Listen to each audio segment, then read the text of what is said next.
The Ford Bronco has gotten a lot of attention lately, but that doesn't mean that we should forget about the original off-road enthusiast retro design, which is of course the Jeep Wrangler. So what I want to do in this video, talk about both of these beautiful looking off-roaders, retro styled of course, retro inspired. Talk about some of the spec and tech, the basic spec and tech of these. More importantly, we're going to jump into Photoshop, look at the front, the side and the rear. Then I'm going to let you know which one I would buy based on their design. Let's start with the Bronco here. This is a four-wheel drive only 2021 Ford Bronco, and it's available with two engines. You have the standard 2.3 liter turbocharged EcoBoost 4-cylinder, which puts out 275 horsepower and 300 pound-feet of torque. Now, if you use premium fuel for this, those numbers will bump up to 300 horsepower and 325 pound-feet of torque, and I think that's worth taking into consideration. Depending on what fuel you make, you can get 25 extra horsepower. And then there's the optional 2.7 liter EcoBoost twin turbo V6, putting out 310 horsepower and 400 pound-feet of torque. If you want your Bronco with a 7-speed manual transmission, you have to go with the 2.3 liter 4-cylinder, since the 2.7 liter only comes with a 10-speed automatic, which is a little bit of a shame. I think you should be able to get the 2.7 liter V6 with the manual as well. This category of car, when you're an off-road enthusiast, you might want to have more control with a manual transmission that you get in the 10-speed auto, but that's just my opinion. Now the Wrangler here, just like the Bronco, all Wranglers are of course four-wheel drive, and there are a bunch of engines to choose from here. The standard is a V6 with 285 horsepower and 260 pound-feet of torque, or you can opt for a turbocharged 4-cylinder, or you can opt for a V6 hybrid or a V6 diesel. Top of the line though is the new Wrangler Rubicon 392, which comes with a massive SRT-tuned 6.4 liter V8 delivering 470 horsepower and 470 pound-feet of torque. And this allows for a 0 to 60 miles per hour time in just 4.5 seconds. And that's in a stock Wrangler. It's just insane. But the Bronco doesn't have this yet, but there is talk of the new Bronco Raptor, which is coming. I think it's coming next year, and I can't wait to see that. Jeep here wanted to have a head start since Bronco is the car that everybody's talking about right now. They kind of knew the Bronco is coming out with the Raptor, so they just put out the Rubicon 392 this year to have a head start in the performance version of both of these cars. But I'm really excited to see how the Bronco is going to look like, because I think it's going to be a fantastic power train. I don't think they're going to have the V8, but that's I guess that's fine. It's probably going to be a V6 with maybe twin turbos or something like that. I love that Jeep still put out the Wrangler Rubicon 392 with a 6.4 liter V8 and 470 horsepower. It's just nuts, and I love it. On the other end, we also have the 2021 Wrangler 4xe, which is a plug-in hybrid with an electric-only range of only 21 miles. But you can also use this electric range when you're going off-road, so you can off-road in complete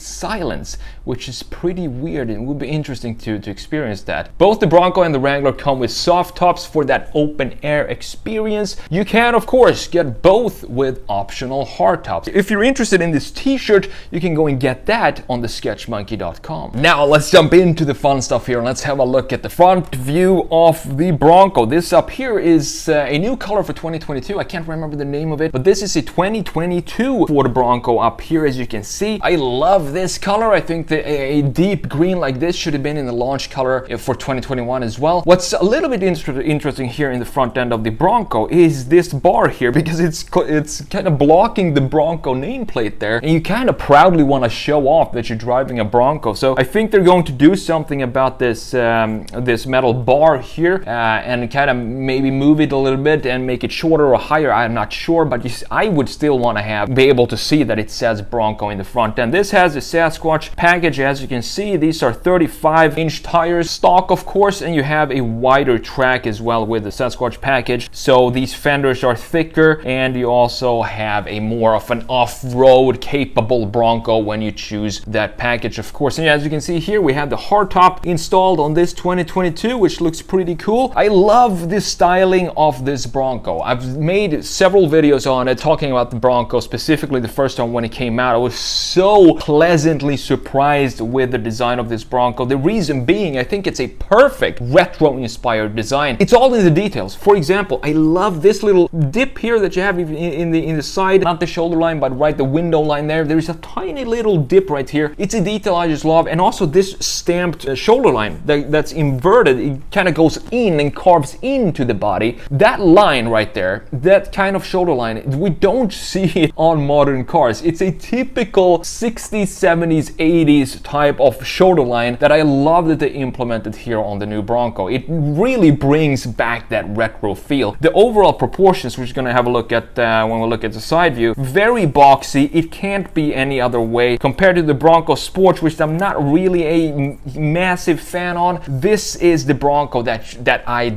would get. I would not get this Bronco Sport. To me, that's just another crossover. I'm sure it's capable of road and all of that, but this, for the looks of it, when they release a Bronco like this, you just gotta have the regular size Bronco, the big brother Bronco, not the Bronco Sport when it looks this good. So comparing it to the Jeep Wrangler down here, the thing is, I think these are two very, very well executed retro designs. The thing with the Bronco is it gets all the attention because it's brand new. Everybody's talking about it, and Ford really pulled off this design here, inspired by the 60s, 70s Bronco. But imagine this: if the Wrangler was brand new today, we haven't had a Wrangler up until today, 2021 or 2022 model year. Imagine that they haven't made the Wrangler at all. All they did was just the Grand Cherokee, the Cherokee crossover and stuff like that, regular boring cars, and then they came out with this design in 2021. I think the reception or the reaction to a design like this, if we're not used to it, would be the same kind of positive reaction that we get from the Bronco up here, because it is really a perfect almost modernization of the old Willys Jeep, for example. You still have this very narrow front end and these fenders that's kind of hollow right here. The fenders don't even stick down all the way to the bumper. Everything looks like separate pieces that's been smacked onto this very rugged body, and I love that about the Jeep. What I do love as well is these fenders here. I think these fenders, they look a little better, more integrated, more kind of not so out of place as they do on the Bronco. I don't know, I think there's something about these fenders that just makes them look a little out of place for some reason. I'm not sure why. Maybe it takes a little getting used to. I've seen a couple of Broncos now out in the wild, and it looks good, but it still looks like they're not very integrated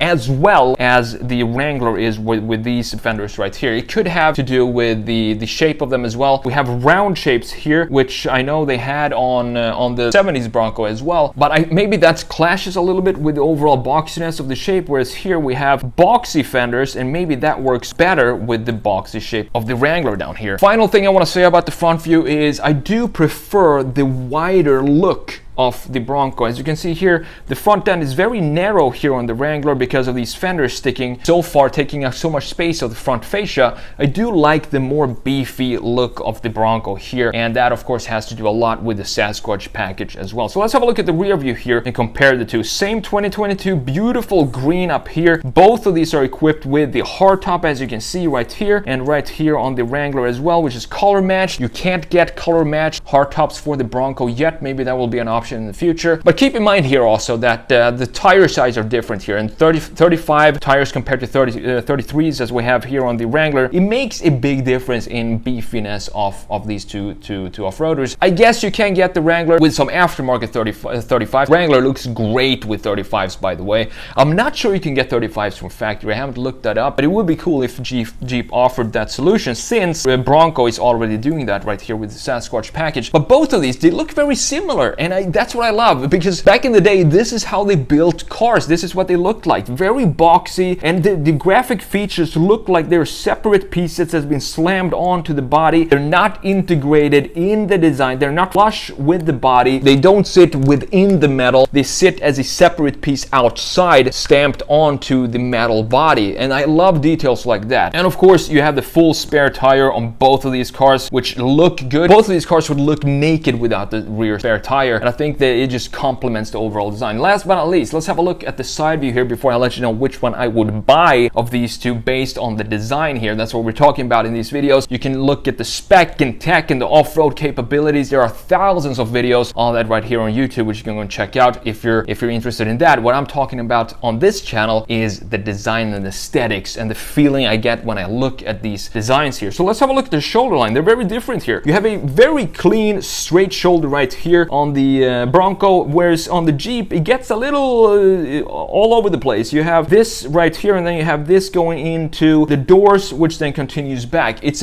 a cool design because these they don't really have to have a harmony within them. They're so utilitarian, both of these designs. But if I look at the shoulder line, I think I would prefer the Bronco just because of that little indent in the body of the car that stretches from front right here, as you can see, to the rear end right here. And I think that line is such a retro line that line itself just makes me very, very interested in the Bronco side view here. If we look at the Jeep, what I love about the Jeep here compared to the Bronco is the ruggedness, specifically these pieces right here on the door, which is lacking here. This looks like a traditional SUV up here, whereas the Jeep looks like a military vehicle. It really does, and it brings back the functionality of Jeep, and I love that they don't try to hide it, the mechanics and stuff, the small details. These hinges is one of these details that I'm talking about. They don't try to hide it and make it look nice. They just want it to be there as a functional piece of the design, and I think that adds to the graphics as well. And here we can clearly see the difference between the rounded wheelhouses right here and fenders and the squared out fenders of the Jeep. And I think in this case, I think the Jeep looks better. I think the squared out just looks better than the rounded fenders on the Bronco. I'm not sure. They both look good, but if I had to choose one, I would probably go with the squared out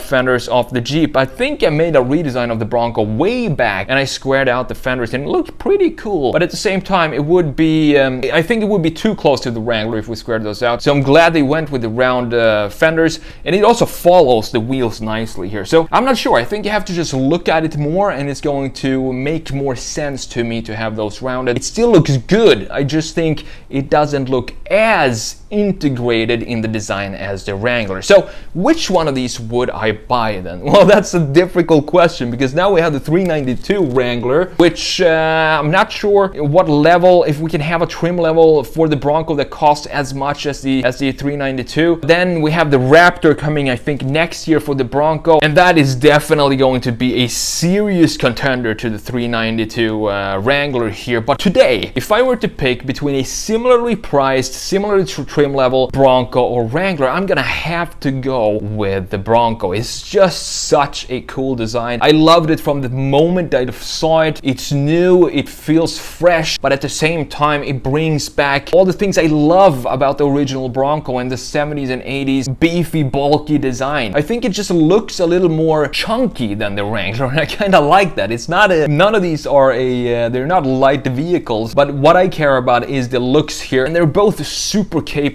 off-road. So off-roadiness, I think it matters less to me when it comes to these two. What I care about is design, and if I go on design only, the Bronco is going to be the choice for me.